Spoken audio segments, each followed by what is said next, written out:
Hi everybody, this is Kefren, your favorite French Canadian.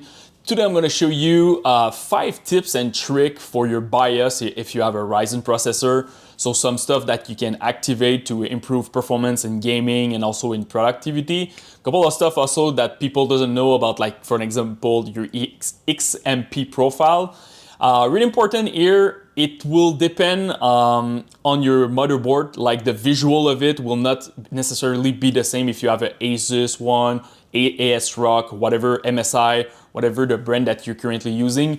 Me, I'm using the Gigabyte Aorus Master version X570.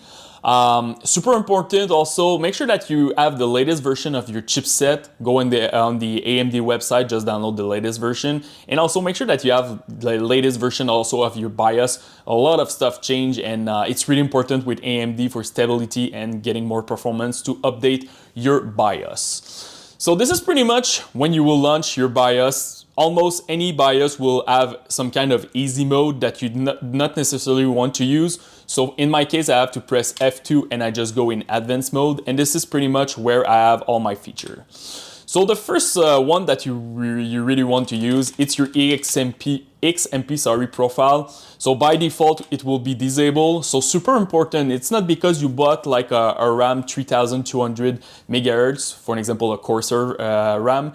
It will not be 3200 normally. It will be like at 2133 megahertz. And you really need to activate your XMP profile in your BIOS to make sure that you have proper timing, the proper voltage, and the proper gigahertz. So super important. In my case, I just put profile 1, and now I'm running my DDR4 at 3600 with those timing and 1.35 volt. So first thing that you need to do, super important. After that, we're gonna go to settings. We're gonna go to AMD overclocking. So this part, it really depends on if you want to do it or not. It's some kind of like overclocking. If you have like a good water cooling, Noctua or whatever, you will be fine. If you're using like the stock cooler on your CPU and you don't want to overclock, don't do this step.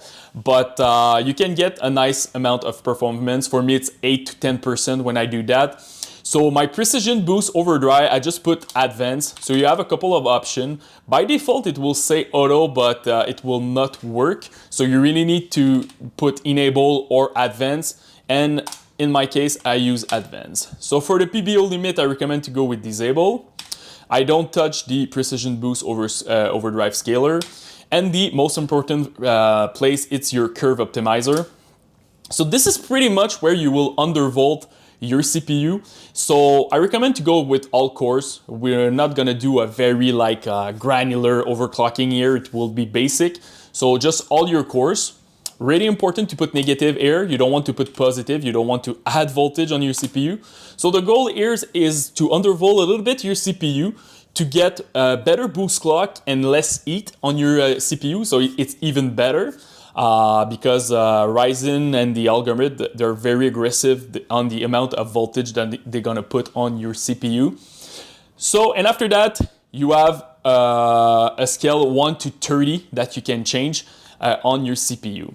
So don't go too crazy with this one. I recommend to start with all cores, negative, and go with something like 5 when you're gonna start it. And you really need to test your CPU. So what I recommend normally, just do some benchmarks, Cinebench, 3D Mark, and stuff like that without any overclocking. Look at your result, take notes. And after that, go with, for example here, all core, negative, and 5. Look at your result. If it's better and it's stable, you can keep going. Go at 7, 10, 12, 15. So just do some testing like that. And when your computer will crash and stuff like that, just go a little bit like behind. So if you crash at 11, go at 10, test 10. If it's working and it's stable, definitely go with that. Really important to test with benchmark, because even if your computer is stable, it's not necessarily better. So it's really important to look at the benchmark score when you do that. If you don't want to do that, just skip this part.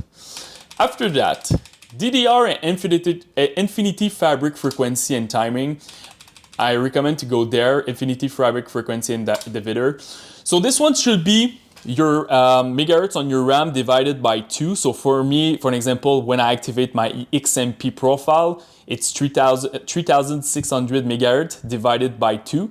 So I'm selecting 1800 megahertz. So super important to do that. It was an issue when they launched the CPU. I think now it's fixed when you use the auto, but I still recommend to just like fix it manually because your RAM will not change the amount of megahertz. So just lock it like that and you will be fine. So this is pretty much it. Another thing I can also show you, it's before going further in my video, I want to present the Benq Screen Bar. It's a new screen bar that I've been using for the past 2 or 3 weeks on my laptop. And I really like it because the screen bar is a light that aims to optimize your gaming setup. When I play on my laptop, I don't have any proper lighting, and also I don't have light on my keyboard. It's not working anymore, so that's why I like to see my keyboard. It has a couple of features like auto dimming, space saving with the special clip that they provide you. It's glare free, it's USB power also, no batteries, and also it has an adjustable color temperature and brightness on the product. The product is $109. I will put the link on my video description, and honestly, if you're struggling with your lighting, this product is pretty amazing. Another thing that I want to show you, if you want to activate the smart access memory for your CPU to your GPU, you need to go to IO port here, and you need to make sure that resize bar support is at auto and above 4G decoding is at enable, and now your smart access memory will work. For example, if you go to your Radeon software when you will be in Windows, you will see now that you have the the button to activate or deactivate it. So this is how you're doing it. One more thing that I want to show you, it's in Tweaker in advanced CPU setting.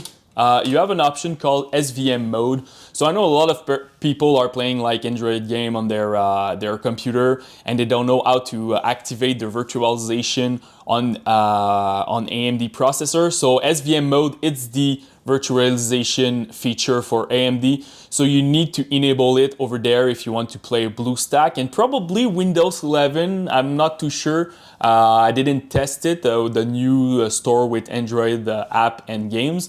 So this is pretty much where you will activate it. So if you have any question, guys, about your processor, just like comment, first of all, your question, your processor, like the version of it, your RAM, the amount, like the megahertz of your RAM, the type of your RAM, and the last one is your motherboard. So which motherboard, which revision, version, and I will try to help you the best that I can. And don't forget to subscribe to the channel. Peace.